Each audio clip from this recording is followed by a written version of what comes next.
जैसा कि आप तमाम लोग जानते हैं, कांग्रेस गवर्नमेंट आने के बाद से मुसलसिल हर तबके के साथ नाइंसाफ़ी हो रही है, जुल्म और बर्बरियत का दौर चल रहा है।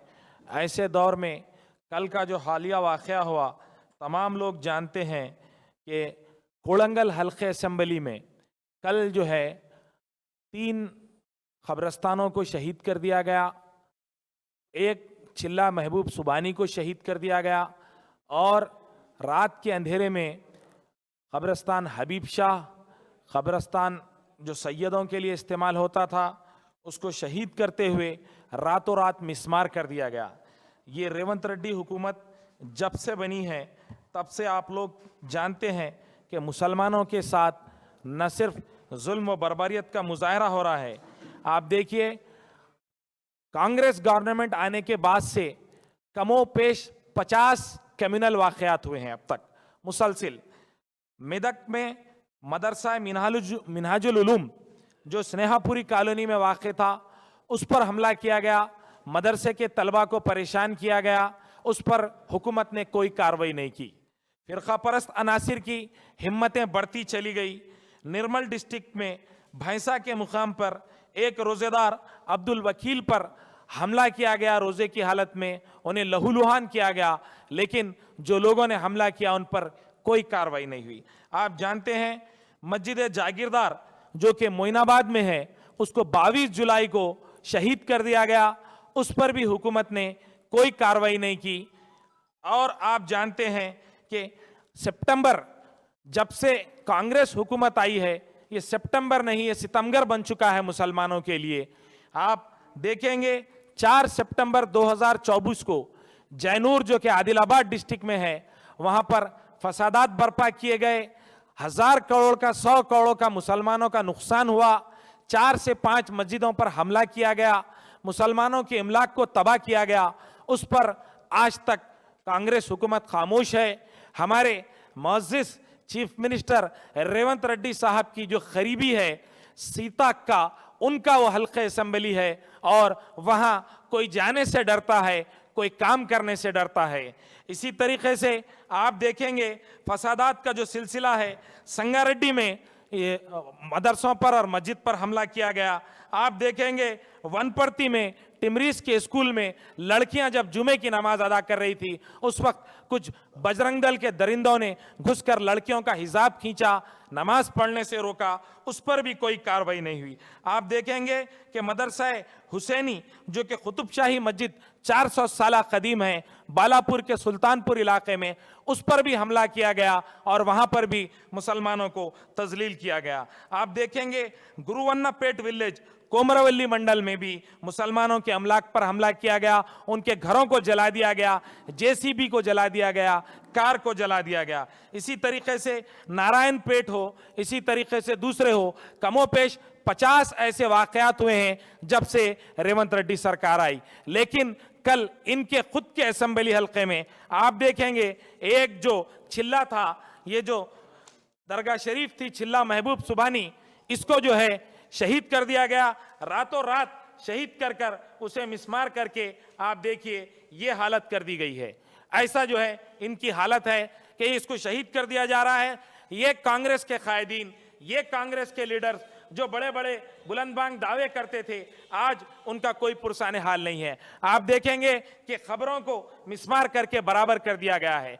बड़ी बड़ी बातें करने वाले कांग्रेस के कायदीन आज चुप हैं, इन्हें जमींदोज कर दिया गया। ये चीज, ये तस्वीरें मुंह बोल रही हैं। ये वही रेवंत रेड्डी साहब हैं जिन्होंने जब कभी भी इलेक्शन के प्रचार के लिए निकलते थे तो अपने नॉमिनेशन से पहले ये इसी महबूब सुबानी के छिल्ले पर जाकर वहां पर वो पहले चादर गुल पेश करते थे, उसके बाद इलेक्शन में वो हिस्सा लेते थे। और यही दरगाह महबूब सुबानी, छिल्ला महबूब सुबानी के जो है सदक़े तुफैल में ये एमएलए बने और ये एमएलए बनने की वजह से चीफ मिनिस्टर बने। इन्होंने जिस तरीके से मुसलमानों को धोखा दिया, मुसलमानों को धोखा देने के लिए इन्होंने पहले एक माइनॉरिटी डिक्लेरेशन निकाला था। ये माइनॉरिटी डिक्लेरेशन में इन्होंने कई एक वादे किए थे, बेशुमार वादे किए थे, लेकिन इनका माइनॉरिटी डिक्लेरेशन अब मसाजिद डिमोलेशन का एक स्कीम बन चुकी है। ये माइनॉरिटी डिक्लेरेशन नहीं, मसाजिद डिमोलेशन किया जा रहा है, मदरसों को डिमोलेशन किया जा रहा है, गरीबों के घरों को डिमोलेशन किया जा रहा है। आप देखेंगे हैड्रा के तहत जितने मकानात को जमीन बोझ किया गया उसमें से 65% मकानात मुसलमानों के हैं, गरीब मुसलमानों के हैं। ये मुस्लिम दुश्मनी जिस तरीके से कर रहे हैं, आप देखेंगे कि हमारे ये एमपी है कांग्रेस के, बुलंदबांग दावे करते हैं, रिजेक्ट वक्फ बिल बोल के पार्लियामेंट में ये धरना करते हैं। मैं इनसे सवाल करता हूं कि तुम किस सूरत से तेलंगाना में आओगे, तुम किस सूरत से जुबली हिल्स आओगे, तुम किस सूरत से तेलंगाना की आवाम से वोट मांगोगे कि तुम वक्फ बिल को रिजेक्ट करने के लिए पार्लियामेंट में बैठते हो, और वक्फ बिल के ऊपर जो तेलंगाना में सबसे पहले अमल होता है, क्यों इस पे अमल होता है? क्यों कांग्रेस गवर्नमेंट इस पे सवाल नहीं करती? क्यों तुम ये सवाल नहीं करते? क्यों तुम खामोश हो? तुम लड्डू खिलाते हो। मैं जनाब इमरान प्रतापगढ़ी साहब से सवाल करता हूं कि तू इधर उधर की ना बात कर, तू इधर उधर की ना बात कर, ये बता के कोड़ंगल में चिल्ला महबूब सुबानी क्यों टूटा? मुझे रहजनों से गिला नहीं, तेरी रहबरी का सवाल है। तुम शायर हैं, तुम्हारी रहबरी है। तुम जुबली हिल्स में जनाब अजहरुद्दीन साहब के साथ आकर बुलंदबांग दावे किए थे, तुमने तेलंगाना में वोट मांगे थे, तुमने कई एक किस्म के गाने गाए थे, शायरी किए थे। क्या तुमको अब सांप सूख चुका है?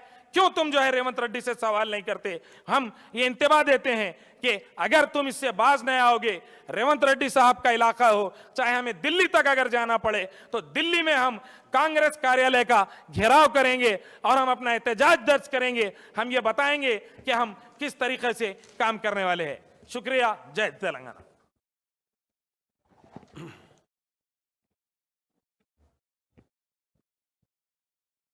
बिस्मिल्लाहिर्रहमानिर्रहीम। आज बड़े अफसोस की बात है हमारे रेवंत रेड्डी साहब के ऊपर, क्योंकि उनकी ही कॉन्स्टिट्यूंसी में आज दरगाह शरीफ को डैमेज किया गया है, और जो है महबूब सुबानी का चिल्ला जो है, गौसे पाक के चिल्ले को भी जो है साफ़ कर दिया गया है, ग्रेवयार्ड्स को प्रॉब्लम कर दिया गया है। ये क्या हो रहा है भाई? ये आप सेकुलर, कांग्रेस सेकुलर बोलते, कहाँ की सेकुलर है? क्या सेकुलर है? सेकुलरिज्म तो जो है केसीआर साहब के टाइम पे हुआ, क्योंकि हम लोग 7 मस्जिदों को आबाद करे जो 400 साल से बनते, 200 साल से बनते, तो केसीआर साहब के दौर में जो है ना 7 मस्जिदें खोले हम लोग। मैं खोला वक्फ बोर्ड चेयरमैन रह के। मैं अल्लाह का करम ये है कि पूरी गवर्नमेंट की सपोर्ट से जो है ना, पुलिस डिपार्टमेंट, रेवेन्यू, जीएचएमसी, ये सब मिलके जो है ना, ये लोग सपोर्ट करने के बाद हम लोग हर जगह जो है मस्जिद को आबाद करें, और हमारे पास से जो है इमाम मौजूनों को जो फंड देने का शुरू करे वो केसीआर साहब शुरू करे। ऑल इंडिया में कहीं पर भी जो है ना इमाम मौजून को 5-5 हज़ार रुपये कहीं नहीं दिए। आंध्रा में भी दिए तो थोड़े मस्जिदें हैं वहाँ पर, क्योंकि केसीआर साहब का देख के थोड़ा बहुत आंध्रा में दिए होंगे, मगर उसके बाद में जो है कहीं भी इंडिया में कहीं भी नहीं है ऐसा। मगर ये लोग जो बताए थे कि मतलब पैसे देंगे, हम ऐसा करेंगे, 10,000 रुपये देंगे इमाम मौजून को, कितने स्कीम लेके आए, एक स्कीम भी फॉलो नहीं करे ये लोग। मतलब खाली बस, फ्री बस बोल के बोले लेडीज़ को, वो भी पुराने बसा रख के वो लोगों को फ्री दे रहे हैं। मतलब बहुत से चीज़ें हैं। बोलने बैठे तो जो है ना, आप पब्लिक खुद जानती है, अगर आज इलेक्शन कराए बीआरएस का, तो जो है ना आज गवर्नमेंट हमारी बनती है। आज केसीआर साहब सीएम रहते आज, क्योंकि हमारे पास टीम ऐसी है, केसीआर साहब, केटीआर साहब और हमारे हरीश राव साहब, एक सेकुलर लोग हैं ये लोग, हिंदू मुस्लिम सिख ईसाई सबको लेके चलने वाली गवर्नमेंट, एक ही गवर्नमेंट है। अल्लाह के करम से जो है ना, आज जब कांग्रेस गवर्नमेंट आई तो सब हर चीज़ तबाह हो गई। आज जो है ना, आज हर कोई परेशान है, हिंदू भी परेशान है, मुस्लिम भी परेशान है, हर कोई परेशान है, गरीब भी परेशान है। मगर मेरी अपील है कि आप लोग जो है, पब्लिक से भी मेरी आवाम से अपील है कि आप लोग देख रहे हैं इनके कारनामे भी, केसीआर साहब के भी कारनामे कैसे थे। मतलब हर इंसान खुश था, गरीब अमीर सबको लेके चलने वाली गवर्नमेंट, एक ही गवर्नमेंट थी केसीआर साहब की। और वो चीज़ केटीआर साहब हमारे वर्किंग प्रेसिडेंट हैं, आज उन्होंने लीड लेके चल रहे हैं काम को। आज पूरे इंडिया में केटीआर साहब को मानते हैं लोग, क्योंकि केटीआर साहब जो है ना आज सेकुलरिज्म में जो है ना नंबर 1 है।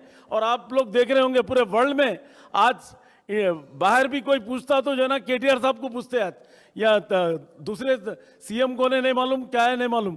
केटीआर साहब, केसीआर साहब को जो है ना आज पूरे वर्ल्ड में जानते हैं, क्योंकि नंबर 1 सीएम बोल के हम इससे पहले भी बोले थे, और हमारे केसीआर साहब को, और आज भी हम बोल रहे हैं कि नंबर 1 सीएम है, क्योंकि इतना काम कोई सीएम नहीं करे। देख लो आप, ब्रिजेस देख लो, कितने काम करे, कितने स्कीम लेके आए, टेमरिज स्कूलों को लेके आए, लाखों बच्चे फ्री तालीम पढ़ रहे, और जो है ना कई लाखों लोगों को जो है ना स्कीम्स लेके आके दिया। आज आरोग्यश्री ठप हो गई, बहुत सी चीज़ें नहीं चल रहे वहाँ पर।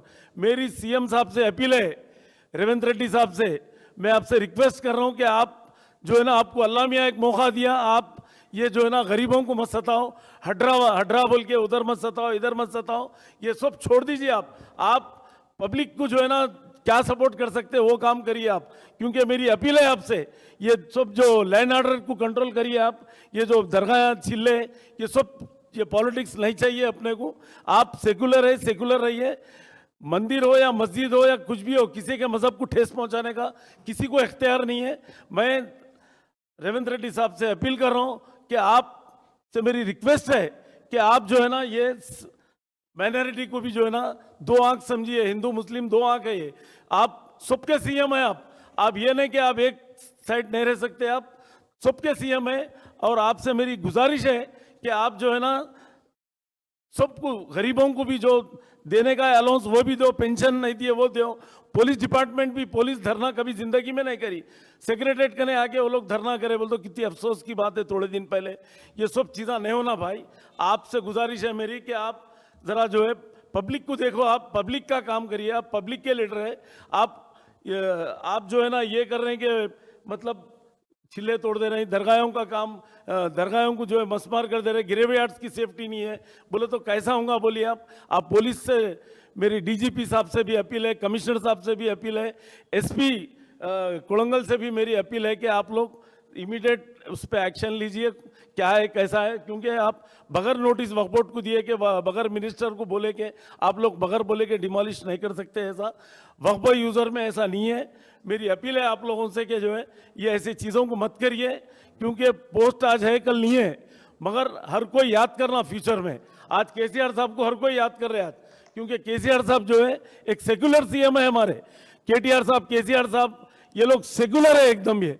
और आप देख रहे होंगे उनके दौर में ही कितने रोड्स, कितने ब्रिजेस, कितना इन्वेस्टमेंट आया, मतलब कितने लैंड के रेट बढ़ गए, क्या क्या हुआ। गरीब भी खुश था, अमीर भी खुश था, हर कोई खुश थे। आज परेशान है लोग, आज नौकरियां नहीं है लोगों का, ने खाने को खाना नहीं है 5 जनों का, ने आज खाली जो है सो वालों का ने है, गाड़ियाँ वाड़ियाँ सब है। जो गरीब लोग आज बहुत परेशान है, हटरा बोल के ये सब चीज़ें जो लेके आए, कहीं भी जो है ना फुटपाथों को भी डिस्टर्ब कर दिए, बहुत से चीज़ों का है। मतलब अभी मैं नहीं बोलना चाह रहा हूँ, क्योंकि ये दरगाह का, छिल्ले का, ग्रेवयार्ड्स का इशू है ये।